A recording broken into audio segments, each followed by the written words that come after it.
Manuel, ¿qué tal? ¿Cómo estás? Bienvenido a Brújula Histórica.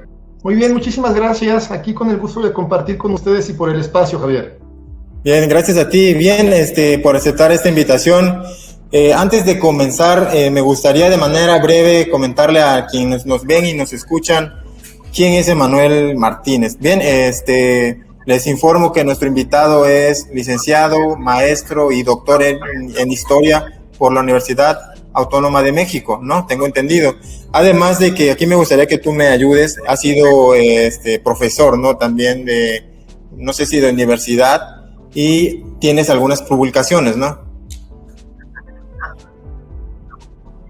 Efectivamente, Javier, como comentas, soy egresado de la Facultad de Filosofía y Letras de la UNAM, en donde tengo el gusto de impartir clases desde el año 2013 como profesor de asignatura, pero también, por ejemplo, se ha dado la oportunidad de fungir como catedrático en la Universidad Autónoma de Tlaxcala y actualmente también en la Universidad Panamericana. De publicaciones, sí, también se han dado los espacios.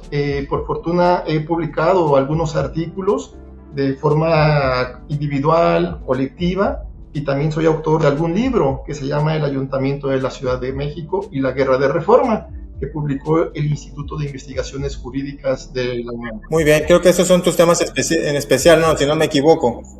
Efectivamente, la línea que he seguido desde mi formación como estudiante en la licenciatura ha sido precisamente parte de la historia militar de la segunda mitad del siglo XIX mexicano, de ahí que la mayor parte de los textos que he trabajado pues van por esta línea, parte política y parte militar. Muy bien, interesante, Manuel. Bien, ya entrando en materia de este episodio del podcast que está relacionado con esta fecha reciente del 5 de mayo, quisiera que pues nos adentráramos no tanto en la batalla, ¿no? Sino en uno de los personajes que participa en ella, ¿no? Como fue el general Felipe Berriozábal, ¿no? Así me gustaría aquí que, bueno, esto en el contexto de la segunda intervención francesa, ¿no? Aquí me gustaría entonces, Emanuel, empezar con esto de cómo llegamos a este conflicto con Francia.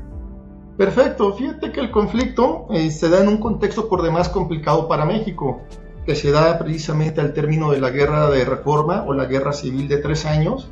Esta situación y esta conflagración civil va a obligar al gobierno triunfante, al constitucional encabezado por Benito Juárez, precisamente a suspender los pagos de la deuda externa con las naciones europeas, lo que pues, evidentemente causó el malestar en esas administraciones y que también va a ser aprovechado por algunos monarquistas mexicanos, no precisamente conservadores, por lo general siempre se quiere englobar, pero no es lo mismo, para azuzar de alguna manera y buscar un acercamiento con Napoleón III para buscar una intervención militar en la República, ¿no? A fin de obligar a pagar, pero además establecer otra forma de gobierno que no fuera la republicana que encabezaba Benito Juárez, enemigo completamente de ellos, política, militar e ideológicamente, a lo que por ejemplo Francia, España e Inglaterra, que eran las naciones acreedoras, van a responder a este llamado y van a intervenir militarmente en nuestro país. Bien, entonces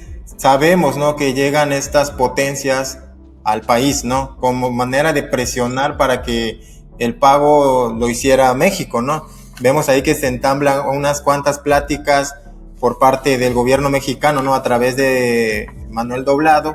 No sé si ahí nos puedas hablar un poco de este tratado de los preliminares de la Soledad. Claro que sí, fíjate que es muy interesante porque comentábamos que vienen estas 3 naciones, estas 3 potencias a hacer reclamos a México. Sin embargo, los intereses de cada uno difieren entre sí. Finalmente, como se demostrará más adelante, Francia era la más interesada en intervenir militarmente, Inglaterra y España en realidad no tanto, ¿no? Querían presionar, pero no querían quedarse aquí. Y efectivamente aquí resalta este personaje, nuestro ministro de Relaciones Exteriores, Manuel Doblado, quien va a tener la encomienda del presidente Benito Juárez, precisamente de buscar un acercamiento y una solución a este conflicto que se veía con las naciones acreedoras de México. Se van a reunir efectivamente en Veracruz, en La Soledad, y van a llegar a un acuerdo muy interesante en el que estas naciones, en las que va a tomar la representación el general Prim, se comprometen a no avanzar tropas en México, y México se compromete a pagar lo que se debe. Sin embargo, lo que piden es tiempo, ¿no? Así como dice el viejo dicho, debo no niego, pago no tengo, pero México se compromete y se llega a un acuerdo efectivamente, ¿no? De no avanzar tropas sobre el país, cosa que finalmente va a desconocer Francia más adelante. Cuando Napoleón se entera de este tratado, se enoja, enfurece y manda que se desconozcan prácticamente y da la orden de avanzar sobre el territorio nacional. Bien, entonces sabemos que Francia es el que tenía otros intereses diferentes, ¿no? Ya mencionabas tú a lo que era España y pues la Gran Bretaña, ¿no? Entonces avanza hacia Puebla. Conocemos la mayoría de los mexicanos tal vez las acciones del general Zaragoza, ¿no? Pero participan otros también, otros personajes, en este caso el general Felipe Berriozábal, ¿no? A mí me gustaría que nos contaras, Emanuel, ¿cuál fue el papel desempeñado por Berriozábal en esta batalla? Claro que sí, Javier. Mira, es muy interesante, porque esta cuestión de querer resaltar otro de los protagonistas en la batalla creo que es muy, muy prudente que se sepan. Zaragoza es el comandante en jefe en este momento del Cuerpo de Crédito de Oriente y es quien de alguna manera se lleva los créditos, ¿no? Pero Zaragoza siempre es compartido y reconoce el papel que van a tener sus distintos oficiales. Felipe Berriozábal, el personaje que comentas, es precisamente uno de estos generales, general de brigada en aquel momento, y va a ser de esta generación muy importante, por ejemplo, de Porfirio Díaz, el propio Ignacio Zaragoza, que nacen entre 1829 y 1830 aproximadamente. Todo es interesante porque vemos un rango de edad entre los oficiales mexicanos o el alto mando en la batalla del 5 de mayo. Pero volviendo al papel de Felipe Berriozábal, Berriozábal, como lo era Porfirio Díaz, como lo era Zaragoza, no pertenecía al ejército permanente, era miembro de la Guardia Nacional, a la que se había incorporado prácticamente desde 1847 con motivo de la intervención estadounidense, ¿no? Y él siendo muy joven, aproximadamente 18 años, y siendo estudiante del Colegio de Minería en la Ciudad de México. Él abandona sus estudios para pedir combatir al invasor, no se le va a dar el permiso oficial, pero él se va con algunos compañeros del colegio a incorporarse a las tropas mexicanas, ¿no? A partir de ese momento, eso va a marcar un cambio muy importante en su vida, por el motivo de que no va a poder regresar a Zacatecas, de donde él era originario, para poner en práctica en las minas, en las negociaciones de aquel estado, lo aprendido como estudiante. A partir de entonces, del 47 hasta 1900 que muere, siendo ministro de guerra y el decano de los generales de división del país, va a estar prácticamente involucrado en todos los acontecimientos políticos y militares.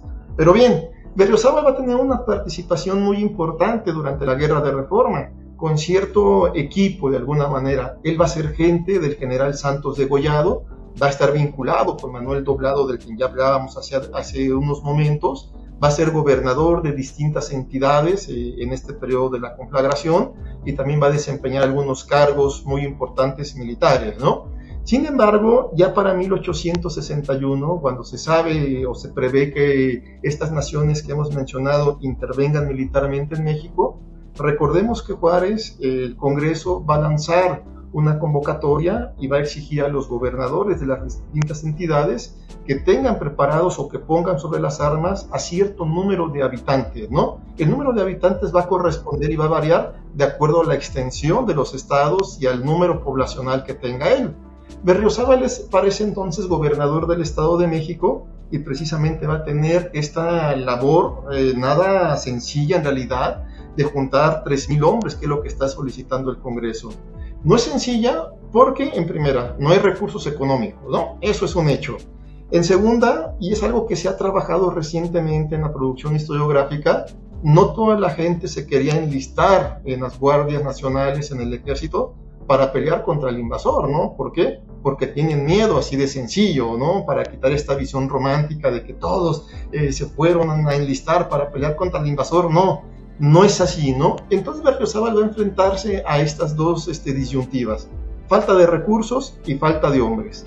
Sin embargo, para las dos va a contar con el apoyo del Congreso del Estado, quien le va a proporcionar recursos económicos, no lo suficientes en realidad, y la labor de reclutar hombres para conformar la división del Estado de México o la Brigada Berriozábal, como va a ser conocida, tampoco va a ser sencilla, ¿no? Y hay que tomar algo muy en cuenta, Javier. Para ese momento el Estado de México era uno de los más grandes del país, tomando en cuenta que dentro de su jurisdicción se incorporaba lo que actualmente es el Estado de Hidalgo y el Estado de Morelos, y era uno de los más poblados. Entonces, ahí los respectivos comandantes del Estado van a tener a su cargo esta tarea precisamente de reclutar gente. Claro, no todos fueron reclutados a la fuerza o de leva como era una práctica común. Hay gente que sí se va a incorporar y comentaba que Berriozábal tuvo una experiencia muy importante en la Guerra de Reforma. De ahí que ya tenía de alguna manera bases dentro de las fuerzas militares, fuerzas armadas, para marchar a campaña. Y es a finales del mes de noviembre cuando va a salir de Toluca con estas tropas del Estado de México para ingresar al Ejército de Oriente. La orden que recibe en este caso es marchar a Veracruz para apoyar a Ignacio Mejía y a Ignacio de la Llave en las labores que ellos tuvieran a bien encomendarle. A partir de entonces, en realidad, va a estar muy activo. Esto como antecedente de la batalla del 5 de mayo y para entender un poco los movimientos del personaje. En algún momento lo van a mandar a Tampico para vigilar un posible desembarco que pudieran llevar a cabo los franceses por allá. Va a estar más adelante en Puebla, en Veracruz, en los límites, haciendo algunos patrullajes. No va a participar en la batalla de las cumbres de Alconcingo, de San Agustín del Palmar, que van a ser hechos previos a la batalla del 5 de mayo. Sin embargo, él con su tropa, con su división, va a incorporarse a Puebla alrededor del 4 de mayo. Zaragoza le da una instrucción muy importante que es de cuidar la retaguardia del Ejército de Oriente, en lo que el propio Zaragoza, con parte de las tropas mexicanas, se replegan prácticamente a Puebla.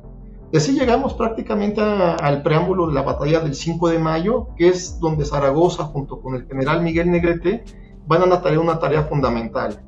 Aquí también es pertinente mencionar, ¿no?, que no se pretende buscar un héroe de aquella jornada, de aquel hecho de armas del 5 de mayo. En su conjunto, el Ejército de Oriente, todos los generales, tropa, oficiales, van a seguir instrucciones y el trabajo conjunto de alguna manera va a hacer que México salga victorioso en aquella acción. Pero bien, Zaragoza va a quedar de punto de observación en la garita de Amozoc. Por ahí se pretende que sea el punto que van a atacar los franceses. Y aquí, por ejemplo, debemos pensar, ¿no? Zaragoza no pondría en un punto tan comprometido en este momento a un personaje que no tuviera experiencia militar, ¿no?, para hacer frente o el primer encuentro con los franceses en las inmediaciones de Puebla.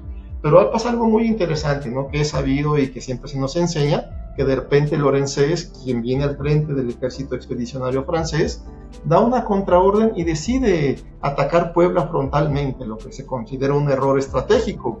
Este movimiento que va a emprender Lorenzés de atacar frontalmente a Puebla, principalmente en los cerros de Loreto y Guadalupe, va a ocasionar que Zaragoza cambie su estrategia para enfrentar a los franceses. En las primeras horas, en la madrugada del 5 de mayo, al ver estos movimientos, le pide Zaragoza a Felipe Berriozábal que marche la línea que hay entre Loreto y Guadalupe para apoyar precisamente al general Miguel Negrete, que tiene encomendado ese punto, que es uno de los más complicados y de alguna manera uno de los más comprometidos. ¿Por qué? Porque es precisamente el paso de alguna manera obligado para tomar algunas de las dos posiciones importantes en aquel momento, que es el fuerte de Guadalupe o el fuerte de Loreto. Aquí también quiero hablar un poco, ¿no?, de estas cuestiones del siglo XIX, de las vicisitudes tan raras. Ahora Miguel Negrete estaba trabajando con Felipe Berriozábal de manera conjunta en la defensa de Puebla, cuando apenas unos años atrás se odiaban a muerte, ¿no? De hecho, hay una anécdota durante el final de la Guerra de Reforma, en diciembre, que se encuentran en Toluca. Berriozábal está defendiendo la plaza, Negrete entra con sus tropas y se encuentran en la calle y cual duelo del viejo oeste, se enfrentan con pistolas en mano en la calle, ¿no? A ese grado llegaba en aquel momento las pasiones políticas, pero ahora ya un año y medio después estaban peleando prácticamente codo a codo por la defensa del territorio nacional ante esta intervención extranjera. Ahora, regresemos al 5 de mayo. Sabemos que Lorenzés envía o hace que carguen un primer ataque sobre los fuertes de Loreto y Guadalupe, y es ahí donde donde Miguel Negrete junto con Felipe Berriozábal van a tener esta labor muy importante, que es resistir, no solo una, no solo dos, sino las 3 embestidas que lleva a cabo el ejército francés en aquella acción. Si uno revisa el parte militar de Felipe Berriozábal de aquella jornada, podemos ver, ¿no?, en primera, el miedo, se trasluce el miedo e inseguridad que tenían los oficiales y los soldados. ¿Por qué? Porque se estaban enfrentando a uno de los mejores ejércitos del mundo en ese momento. También ya se ha discutido mucho, ¿no?, de si el ejército francés era el mejor ejército del mundo, ¿no?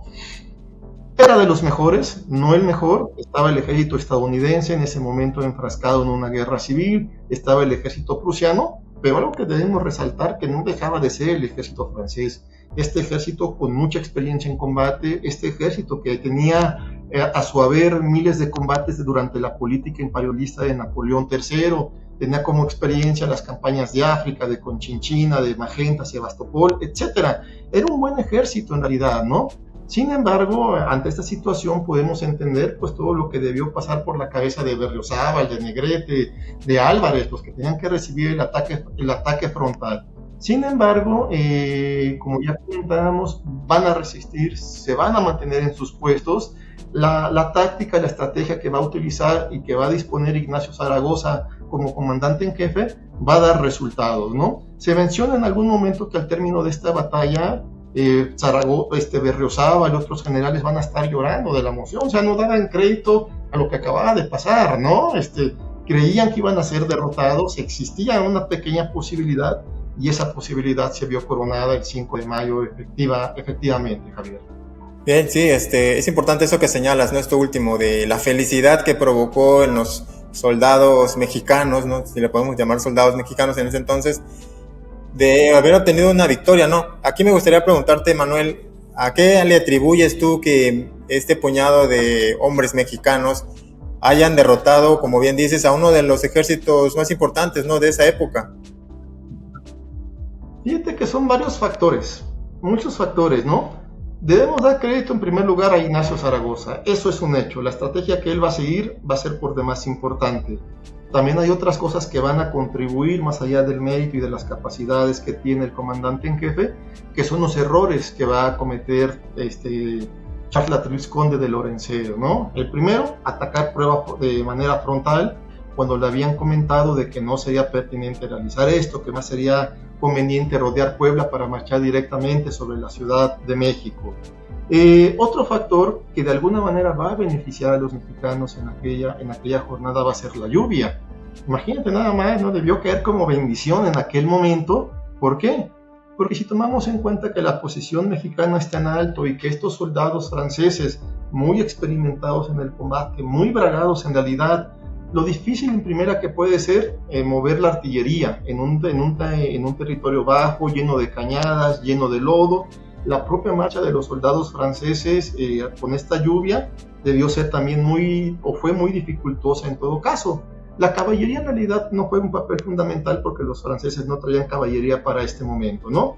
Entonces son estos factores, los aciertos de Ignacio Zaragoza en disponer a ciertos generales en ciertos puntos estratégicos, los movimientos que va a emprender sobre la marcha una vez iniciado el ataque, pero también, insisto, un poco los errores que comete Lorenzé, ¿no? Que Lorenzé de alguna manera debió sentirse avergonzado porque era un militar con mucha experiencia, un militar que sus hojas de servicio, por lo que ha trabajado el doctor Héctor Strobel, menciona que era de mucha capacidad. Aquí lo que pesa, como se ha mencionado, es la arrogancia del general francés al menospreciar a las tropas mexicanas que no eran dignos rivales del mejor ejército del mundo, Javier. Bien, pues no sé si quieras añadir algo más, Manuel, pero creo que ya fuiste muy concreto, ¿no?, con esto. El tema da para más, obviamente.